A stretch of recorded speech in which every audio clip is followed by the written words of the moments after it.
Hello friends, once again you are welcome in R S English classes Adda. तो एक बार फिर हम कुछ और फ्रेजल वर्ब्स के साथ यहाँ पर एक्सप्लेन करने वाले हैं चीज़ों को कि फ्रेजल वर्ब्स को कैसे अंडरस्टैंड करें। और क्या होता है कि डिफरेंट एग्जाम्स में इस तरह के क्वेश्चंस पुटअप किए जाते हैं। तो आइए देख लेते हैं कुछ और फ्रेजल वर्ब्स को। So the first one is what.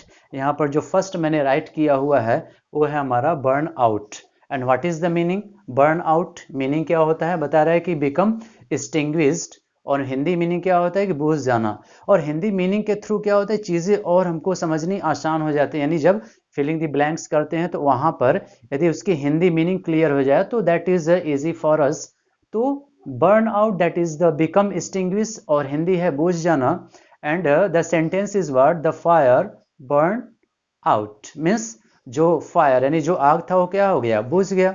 और मैंने बताया है ऑलरेडी आपको कि क्या होता है कि जो ये हमारा मेन वर्ब है तो हम जब सेंटेंस फॉर्म करते हैं तो हम टेंस के अकॉर्डिंग उसके मेन वर्ब में चेंजेस कर सकते हैं। तो यहाँ पर हमारा सिंपल पास्ट और we can say past and definite का यूज किया गया है इसमें।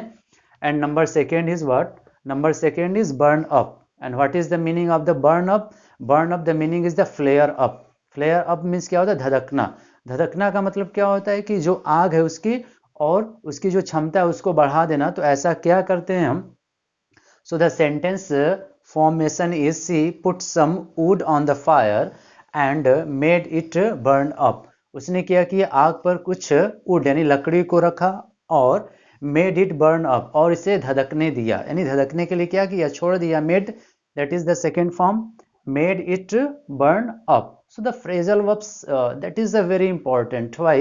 There are also the confusion, so we should practice regularly to understand it. So here this is burn up and the meaning is flare up, धधकना। तो इसका sentence form बनाया गया, she put some wood on the fire and made it burn up.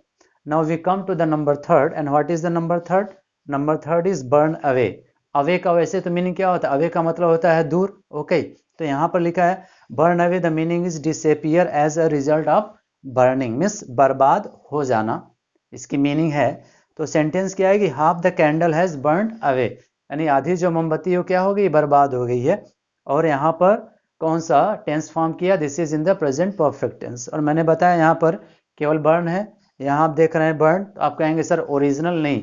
मैंने बताया क्या है कि tense के अकॉर्डिंग हम क्या होता है, जैसे मेन वर्ड में चेंजेस होते हैं अकॉर्डिंग टू टेंस, उसी तरह से यहाँ पर हैज या हैव के बाद यहाँ पर थर्ड फॉर्म यूज किया गया, यानी इसको प्रेजेंट परफेक्ट टेंस में बनाया गया है। और नेक्स्ट हमारा है बर्न डाउन। और देख रहे हैं मैंने बर्न से लिया हुआ है सब, यहाँ पर out, up, away and down. और उसके पहले देखेंगे तो मेन वर्ब सेम है। तो वही क्या है कि जब एडवर्ब या प्रीपोजिशन इनके साथ ऐड हो जाएंगे तो डिफरेंट मीनिंग बनाने लगते हैं। तो यहाँ पर बता रहा है कि burn down. And what is the meaning burn down? The meaning is destroy by fire. And what is destroy by fire? जलाकर बर्बाद कर देना किसी चीज को, यानी जलाकर बर्बाद कर देना या फिर जलकर बर्बाद होना, यानी स्वाभाविक रूप से जलकर बर्बाद होना या बर्बाद बता रहा है कि कर देना, that is by agent. Okay, दो सेंटेंस फॉर्म किए गए हैं इस पर। द हाउस बर्न डाउन यानी जो घर था वो जलकर बर्बाद हो गया। ये देखा जाए तो हमारे एक्टिव वॉइस में है यहाँ पर the house burn down. And the second is the house was born down, यानी जो हाउस था उसको क्या कर दिया गया? जलाकर बर्बाद कर दिया गया। तो ये हमारा क्या है? This is in active voice. And number second is what? This is in the passive voice. Okay, the first one is in the active voice and the second is in the passive voice. Passive voice क्या है कि हमेशा हम by या फिर जो भी agent है उनका यूज नहीं करते हैं, क्योंकि उसमें भी क्या होता है अलग अलग स्टेप्स होते हैं। और सिंपली क्या होता है जब हम टेंस बेस्ड बनाते हैं तो हम बाई का यूज उसमें करते हैं। तो उस पर अलग से वीडियो बनाया जाएगा। फिलहाल यहाँ पर ये जो फ्रेजल वर्ब्स की हम बात कर रहे हैं, तो पहला है कि burn out the meaning is become extinguish, बुझ जाना। And number second is burn up. Burn up means क्या होता है? अप, ऊपर। तो ऊपर का मतलब क्या है? हम यहाँ पर यदि फायर से रिलेटेड समझने के तो धधकना, that is in English flare up. तो इस तरीके से कोई ना कोई ट्रिक आप लगा सकते हैं लर्न करने के लिए। हालांकि फिर हमको लर्न ही करना होता है, क्योंकि याद रहता है तो ट्रिक हमको लगता है कि चल रहा है।